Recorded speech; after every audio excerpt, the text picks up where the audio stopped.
FBA Community Folk Herbalist. This is my second live. I'm really, really excited.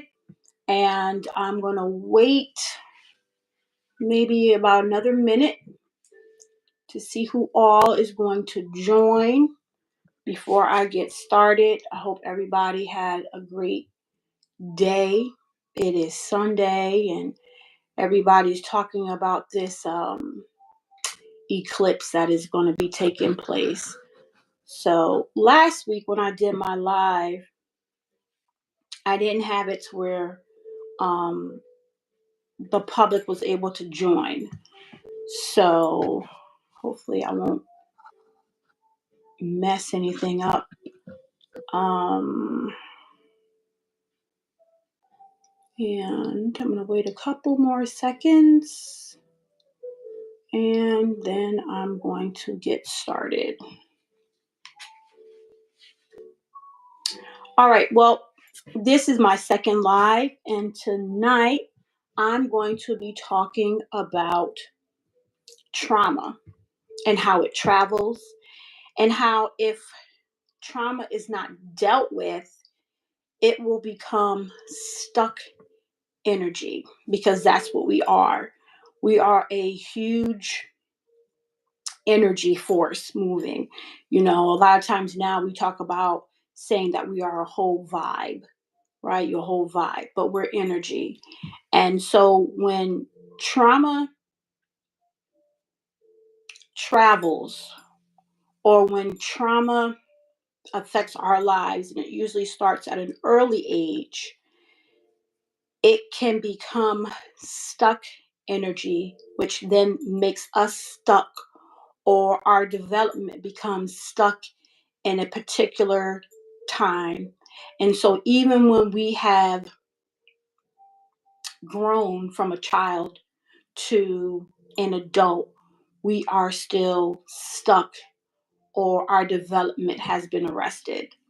But before I get into what trauma traveling looks like, the great actor Denzel Washington did this live, but he was saying a couple of things. And I'm going to pull three things that he spoke about. And it says, and it goes totally in alignment with what I'm talking about tonight. He said, if you are rejected, accept it. We're talking about trauma. That's a form of trauma, right? If you are unloved, let it go. That's another form of rejection. If they choose someone or something over you, move on. So those three things are dealing with rejection and trauma. So trauma usually 9 times out of 10 takes place in a person's life when they are a child, right? I'm definitely going to use myself as an example, and I will always use myself as an example when it comes to having been broken and how I've healed, right? So trauma for me, I experienced trauma with my parents, and being brought up in a physically, emotionally, and mentally abusive household. Now, that abuse was geared towards my mother, not my brother or myself, not the physical aspect, not the physical aspect. But we did suffer from emotional and mental trauma.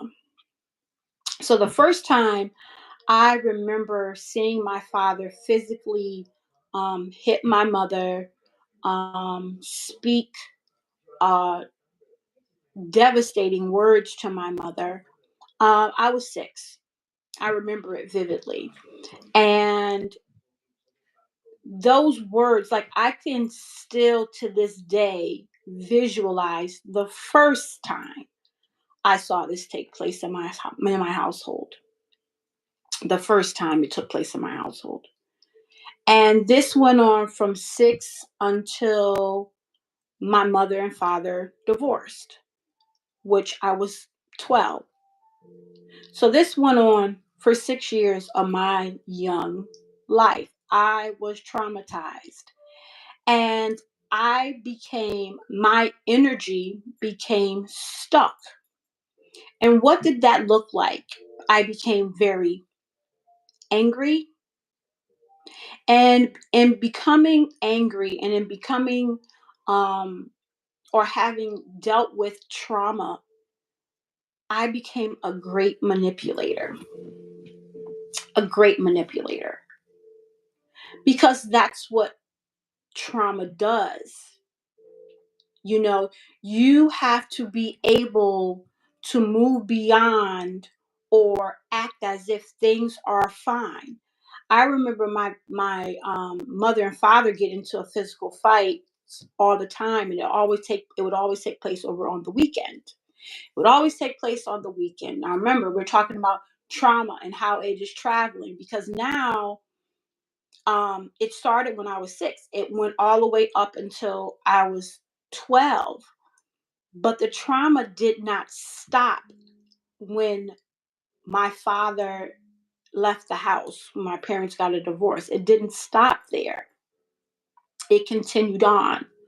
But one of my defense mechanisms is that I became very angry, but I became a great manipulator.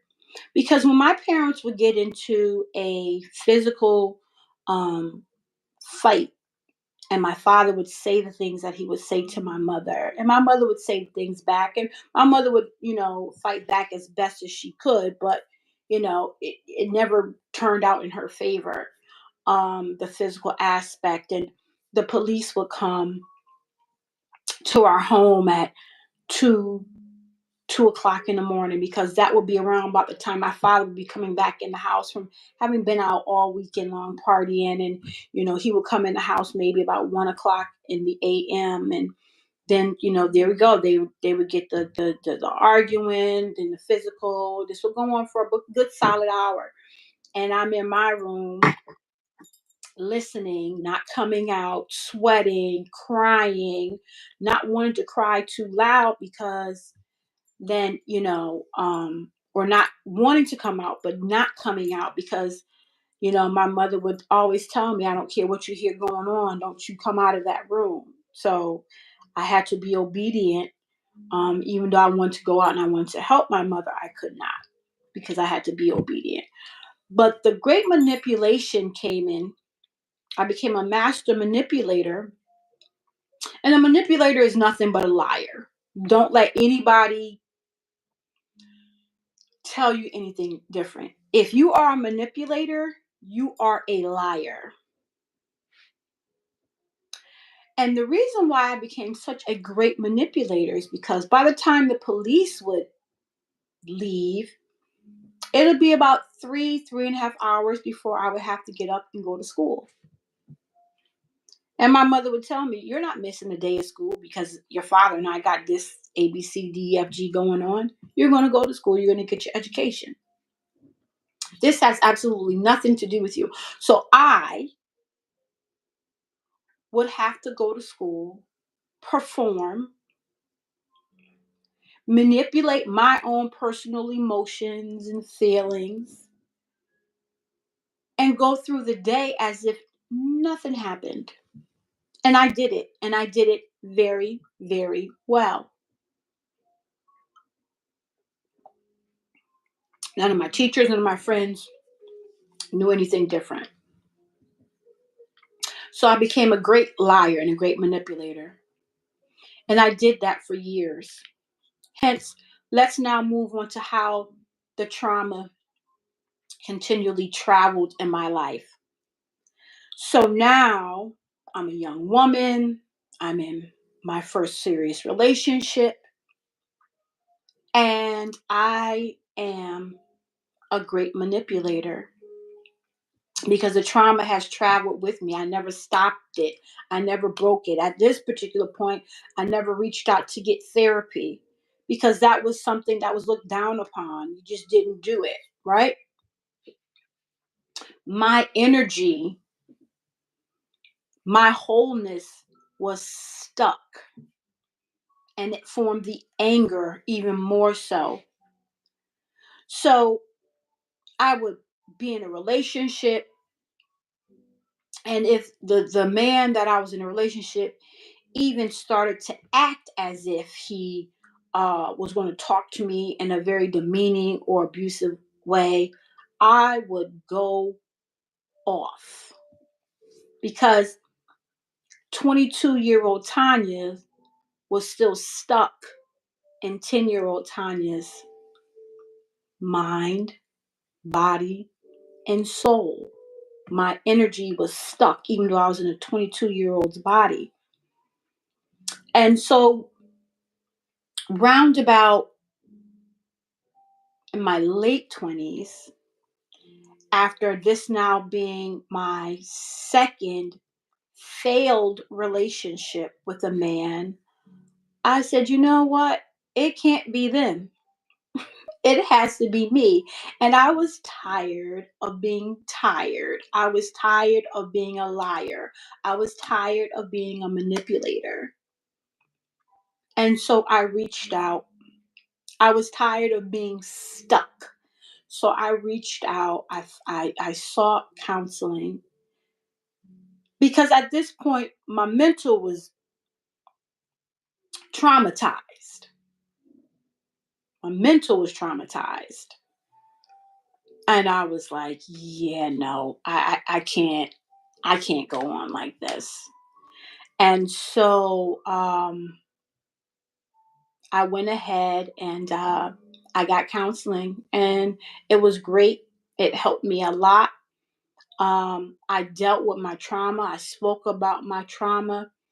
And I understood that at that particular point, as a child, I had absolutely no control over someone else's decisions or choices. But as an adult, I did have a choice to deal with that trauma and to unstick, the energy, my whole being. And things worked out pretty good. So that was just a little bit of me talking about traveling trauma, and using myself as an example, and how your energy can become stuck in, becoming a manipulator, which is nothing else but a liar. But I also want to address what traveling trauma looks like on a grown woman and a mother if they never deal with that trauma, if they never deal or address that pain. What it looks like is, that mother, and if she's a religious mother, woe to her family, to her children, because that trauma and that um, un, unaddressed pain looks very much like this. She will take that out on her children, and she will become a mother that provokes her children to anger, because the drama has now traveled, and it's built up, it's huge. That energy is just knotted up. Whenever you see a mother that provokes her children or her child to anger, that is and it's horrible, when it's worse when they're religious, because then they're going to use the religion as things you shouldn't do against your mother. You'll hear them starting to quote scripture, and using that as a way to provoke their child to anger.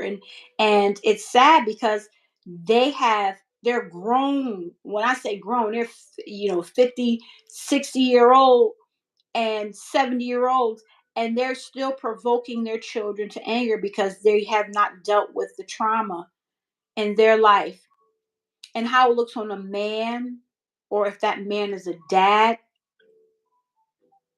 He creates a whole rejected child. He will project that spirit of rejection on his child or on his children. And that child won't be able to look at or regard their father as their protector, because that father or that man has not checked his traveling trauma, his built up energy. And so he now projects that spirit of rejection onto his child, onto his children. So let's go on to a lighter side of things. Choosing wellness. Let's destroy a life of wellness, a lifestyle of wellness. Let's destroy that trauma. Let's destroy and break that unaddressed pain, and that let's destroy that built up ball of painful energy that is stuck with a life of wellness. And when I talk about a life of wellness, it's just not the physical wellness, but it's the mind, the body, and the soul. All right. So mentally, you may need to start. We're talking about how we're going to now develop a lifestyle of wellness, right? You may want to start to meditate first thing in the morning, or you can pray. Whatever you do, your quiet time to just really reflect on the person that you are, the person that you were meant to be. So you can go ahead, bringing your own self into alignment with meditating in a quiet space. Um, Emotionally, you'll probably definitely need to seek some type of therapy, like what I did, to get your emotions in check. And physically, okay, you want to start some form of physical exercise. You have to move the body for at least just 20 minutes a day. Rather just be stretching for 20 minutes, walking for 20 minutes, um, some type of physical exercise. If you want to go into the gym, ride the bike, whatever. Those are the three things that you need to do to create this lifestyle of wellness. All right. And then, of course, what it is that we're putting into our bodies. We need to call me, get a consultation. Let's talk about the different types of herbs and things like that we can start to use, and the clean eating, things like that. Making sure that you're using your sea moss, because you need your 92 of 102 minerals. Literally, I'm smiling, but I'm so serious. You need that. The body, again, is made up of minerals. It's not made up of synthetics or what they call vitamins. Okay? So with your sea moss gel, you're going to get your minerals. The body needs 102 different types of minerals on a daily basis to just stay balanced. So with just 2 tablespoons of sea moss gel on a daily basis, you will get 92 of 102 minerals. And I make a tea or a tincture that will give you those missing 10 other minerals as well. Make sure that you are drinking a minimum of 64 ounces of spring water on a daily basis. Cut out If not cut out, definitely cut back on if you're using any type of substances, alcohol, drugs, things like that. You know, be mindful of what it is that you're speaking to your soul, to your mind on a daily basis as well. All right. Now, last but definitely not least, I'm going to show you guys this again. This is something that you can go ahead, you can download. This is something that Dr. Sebi wrote, I think in the 60s again. This was out way before the whole intermittent fasting. This is a guide. It's entitled Eating in the Laws of Rhythm. He broke down the times in the day, the times, broken down to 3 time slots, what you should and what you should not be eating. So from 5 a.m. to 12 noon, you should be consuming fruits, herbs, and water to help the body flush and cleanse out waste. From 12 to 3 p.m., vegetables at noon to replenish the cells and feed the body minerals, chlorophyll, melanin, and carbon. And from 3 to 8 p.m. in the evening, more solid foods can be eaten, but no eating after 8 p.m. I am sipping on spring water with 3 ice cubes. I like really cold water. Even though lukewarm water is better, but that is a 12-ounce cup. So that's the last bit of water that I'll be drinking tonight before I go to bed. So make sure you can download this. And speaking of Dr. Sebi, I'm not sure if you all have seen or heard of this, but one of his sons just got sentenced to 155 years in prison because he released and spoke about some things that are healing, and these are things that have been gate kept, and he got sentenced to 155 years. Last but not least, I'm going to talk to you, because I am a certified herbalist, I'm going to talk to you about an herb that you guys probably have in your kitchen. Some of the great benefits of this particular herb, and that is cloves. All right. Cloves are renowned for its antiseptic properties, for oral treatment. All right. I personally make a clove mouthwash, and I prepare it and sell it in 32-ounce jars as well. Cloves added to your diet, combined, to your diet, they it's an antioxidant. It improves digestion, boosts your immune system. It helps prevent chronic arthritis. There you go. There's your clove tea. Drink a cup of clove tea on a daily basis. Sweeten it with raw honey. No sugar. No processed white sugar. If you want to use sugar, you use coconut palm sugar. Again, it's great for oral health. It repairs tooth decay, treats gum disease, and